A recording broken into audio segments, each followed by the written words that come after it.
पूज्य गुरुजन आणि उपस्थित तुम्ही सर्व माझे विद्यार्थी मित्रांनो, आज मी भारताचे महान क्रांतिकारक द्वितीय देशभक्त आणि शौर्याचे प्रतीक असणारे चंद्रशेखर आझाद यांच्याविषयी काहीतरी बोलायचं होतं. मित्रांनो, आझाद यांचा जन्म 23/1906 रोजी मध्य प्रदेशातील भाभरा येथे झाला.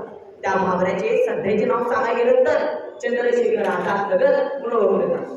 मित्रांनो, लहानपणापासूनच त्यांच्यामध्ये देशप्रेम आणि अन्यायाविरुद्ध लढण्याची जिद्द होती.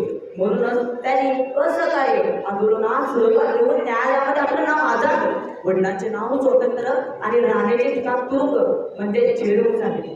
आझाद यांनी भगतसिंग, राजगुरू, सुखदेव यांच्यासारख्या महान क्रांतिकारकांसोबत मिळून प्रत्येक भारतामध्ये स्वातंत्र्याची ज्योत पेटवली.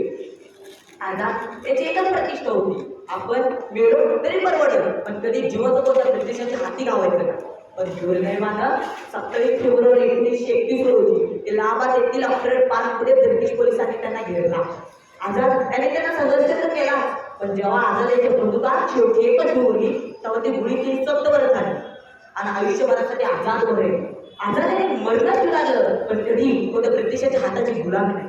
आझाद यांच्यापासून पेरूतून आजच्या काळात एकच वक्तव्य होतो की दुश्मन की गोलियों का हम सामना करेंगे, कि दुश्मन की गोलियों का हम सामना करेंगे, चाहे वो अंग्रेज हो, राजा हो या आज के नेते, चाहे वो अंग्रेज हो, राजा हो या आज के नेते, हम तो आजाद थे, हम आजाद है और हम आजाद ही रहे. फक्त आझादच नव्हतं तर भारताच्या स्वातंत्र्यासाठी अनेक महान क्रांतिकारकांनी आपल्या प्राणाचं अर्पण केलं. पण पाहायला गेलं तर काय आजच्या पिढीला त्याची काहीच जाणीव नाही. त्याचं अतिशय चांगलं धरणं तुमच्या समोरच होतं. अण्णाभाऊ साठे महान क्रांतिकारक होते, चंद्रशेखर आझाद हे पण एक महान क्रांतिकारक होते. पण इथे उपस्थित तुमच्या सर्वांपैकी किती जणांना त्याचं धरणं माहिती? अण्णाभाऊ साठे आणि चंद्रशेखर आझाद यांचं खरं नाव तुमच्या सर्वांपैकी किती जणांना माहिती? ही आपली आजची पिढी. मित्रांनो, ज्या महान क्रांतिकारकांनी काय मित्रांनो, ही आपली आजची पिढी. एका विद्यार्थ्याला तुम्ही कोणालाच माहित नाही. मित्रांनो, ज्या महान क्रांतिकारकांनी आपल्या आई वडिलांचा विचार न करता, आपल्या बहीण भावाचा विचार न करता हे विचार केलं की उद्याला माझा भारतीय भाऊ स्वतंत्रपणे सुखाचे भाकरी खायला का, हे विचार केलं की उद्याला माझा भारतीय भाऊ स्वतंत्रपणे मान वर चालेल का, हे विचार करत असताना सुद्धा मृत्यूला सुद्धा हसत हसत व्यक्ती मारली हो.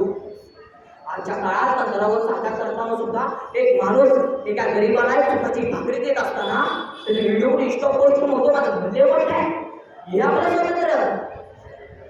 अरे इंसान को खोजते ते हम किस तरह बन गए, अरे इंसान को खोजते हम किस तरह बन गए.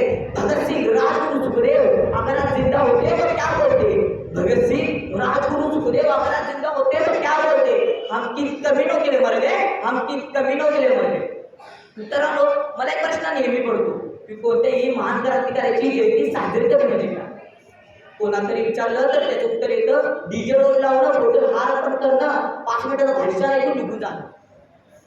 कोणत्याही महान क्रांतिकारकाची जयंती साजरी करणं म्हणजे त्या क्रांतिकारकानं कोणाचे बलिदान दिलं, कधी बलिदान दिलं व कसं बलिदान हे जाणून घेणं, त्या क्रांतिकाराचा सन्मान करणं, त्या क्रांतिकाराकडून आपल्याकडे थोडं तर आदर्श घेणं. शेवटी जाता जाता इतकंच म्हणेल, स्वतंत्र आहे तुझ्या चरणी दिले जनाने प्राण, स्वतंत्र आहे तुझ्या चरणी दिले जनाने प्राण, नेहमीच आहे या स्वतंत्राचा आम्हा सर्वांना अभिमान. पाहू किती जणांना अभिमान. माझ्या मागे इन्कलाब आवाज आहे, इन्कलाब वंदे भारत.